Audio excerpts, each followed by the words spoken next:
I'm Rebecca Blumenstein with the Wall Street Journal. Today I'm with Arne Sorensen, the President and CEO of Marriott International. Thank you so much for joining us. Glad to be here. You have big news today. Marriott International has just announced a $185 million acquisition of South Africa's Protea Hospitality Holdings. Apparently it's the biggest hotel operator in sub-Saharan Africa. What is this going to do to your presence in Africa? Well, we think it's going to turbocharge our growth in sub-Saharan Africa. Now, I must confess, sitting here today, that we don't have a hotel open in sub-Saharan Africa today. We've got a pipeline of a few dozen hotels which are under construction. We see tremendous potential in that part of the world as the economies grow, as the middle classes grow, as governments get better and better and sort of get out of the way of entrepreneurial growth. We saw in Protea a company which had an established distribution of hotels, dominant in South Africa, of course, but in a number of other sub-Saharan African countries as well, with real expertise that we can bring in to make part of our family and help us grow, both with their pipeline and with ours. We think it's a really bright part of the future for us. Now, Africa has been talked about for so long as a rising part of the world. Is there anything particular about now in Africa? Is it Africa's turn, especially after pessimism about other emerging economies? Well, I think Africa has been a story for the last couple of years. I think that story is largely continuing. Obviously, growth rates in South Africa itself have been weaker this year, so you can look at that and say maybe it's not as compelling a story today as it was a couple of years ago. When we look at it, though, what we see is a couple of things. One is there was an opportunity for Protea today, and we have to be opportunistic, particularly in the acquisition space, to jump when the opportunities are available. And so that's, in some respects, what defines the timing. Right, the deal itself. And beyond that, we still see the longer-term trends that have made this an exciting story for the last couple of years continuing. So the growing middle class, growing interregional and travel within countries. We see the Kenyas and Nigerias and Ethiopias and some of these other markets continuing to grow in a way that is not purely derivative of South Africa, but is also something about their independent strength. And that makes it a richer opportunity, I think, going forward. How much of an international bet does Marriott have right now? There's a lot of talk here of the emerging economies slowing. How bullish are you feeling about China, Asia, parts of the emerging world? Right. We still see growth rates for us outside the United States being substantially higher than growth rates in the United States or in the developed world. Look at it either way, for many, many years to come. There will be ups and downs in each one of these individual markets. You look at Asia as an example. China continues to grow very steadily for us. Notwithstanding the more modest economic news, we are seeing, in fact, growth in our industry continue apace. India may be pausing a little bit, but in markets like Thailand and Indonesia, we're seeing growth accelerate. Also, though, I think one thing that's important to keep in mind is international travel trends are making business in the developed world also more international. So we're seeing a rising group of global travelers, 1 billion international trips in 2012 for the first time. We don't have 2013 final numbers, but we know they grew again in 2013. And those travelers want to go to the places you'd expect them to want to go to. Sometimes it's places close to where they're coming from, but often it's the Parises and Londons and New Yorks and Miamis of the world. And so we're seeing an increasing mix of international arrivals in those markets. Is this the rising middle class that you referenced earlier? I mean, is that in a sense going to be your sweet spot as they become increasingly mobile? Yeah, absolutely. What we're seeing is hundreds of millions of people around the globe who, for the first time, are able to take care of the more fundamental needs, housing, health, food, of course, jobs. But as they get beyond that, then they have the ability to think, okay, what next? And travel, thankfully for us, looms fairly high on that list, and so we see them wanting to come and see us. How big of a play is China for you? You said you're the largest hotel operator in Beijing and Shanghai. Right. Do you expect to grow even more? Oh, we're growing very quickly in China. We'll open a hotel once every couple of weeks in China for the next few years, at least. We're hopeful that we can do better than that. We're the biggest operator in Beijing and Shanghai. We're not the biggest operator in the country as a whole. We have quite deliberately put as a second phase getting into the secondary or tertiary markets, but that's really where we are growing now faster. And I think over the years to come, we'll have to see whether or not we can grow in the middle market as much as we have in the luxury space. So with Ritz-Carlton and JW Marriott, Marriott Renaissance, we've got a great luxury portfolio. We need to broaden the portfolio and be in sort of the middle market as well. Getting a little bit closer to your home, our home, what about the U.S.? What signals are you picking up about the U.S. economy through your business? I think the U.S. economy steadily continues to grow. It's been an interesting last couple of years.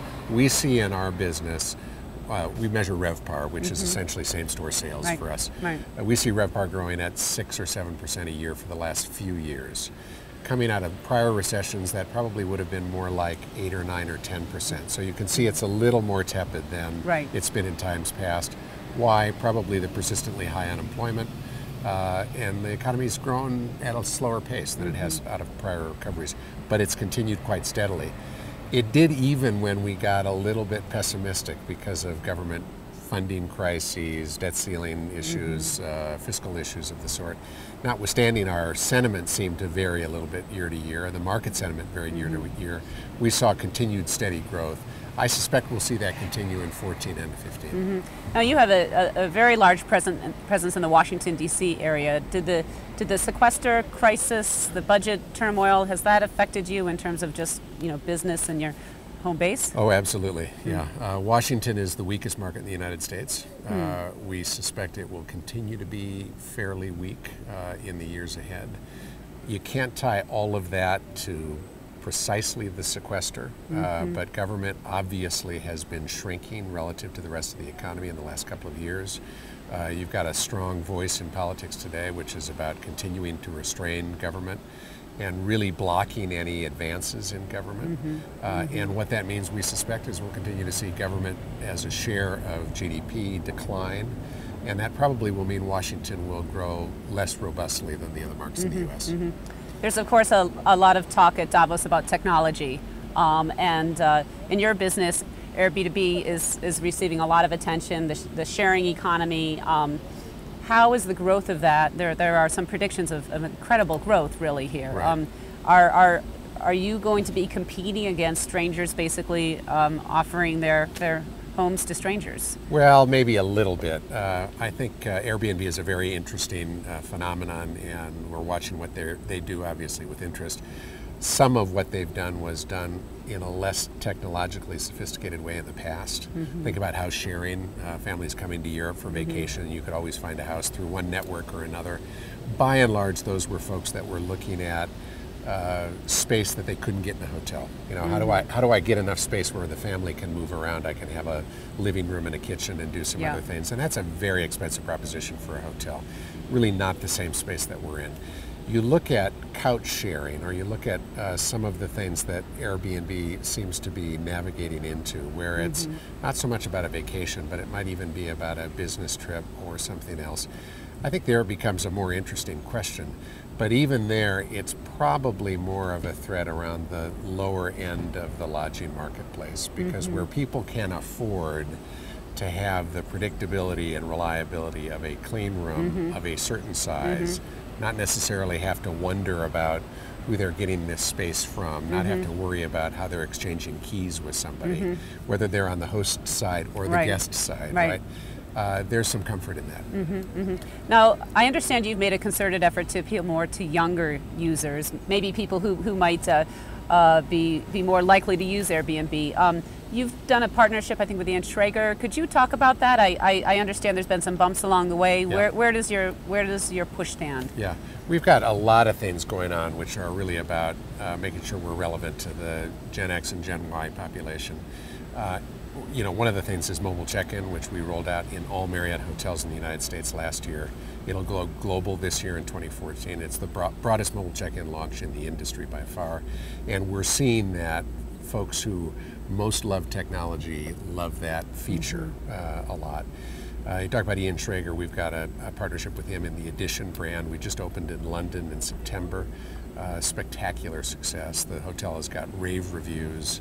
I had a billionaire friend from India try and call to get a reservation in the restaurant because he couldn't get in a month in advance, which is a sign of how popular that place is. And so that's doing great. We've got Miami and New York, a couple of hotels in New York, 3 or 4 hotels in Asia coming right behind it. And we think that will, on the lifestyle space, really turn up the visibility of Marriott in all things younger. Last year, the Hilton in New York made headlines. They eliminated room service. Are you going to do such a thing? Well, I think it's unlikely room service will be totally eliminated from any of these hotels. It's surprising to people often to hear how hard it is to make money on room service because you think, it's so expensive, all right, I'm staying in New York and that hamburger cost me 24 bucks or whatever the number is. I'm getting killed, by this pricing. But it's an expensive proposition because often you're running a separate food and beverage line.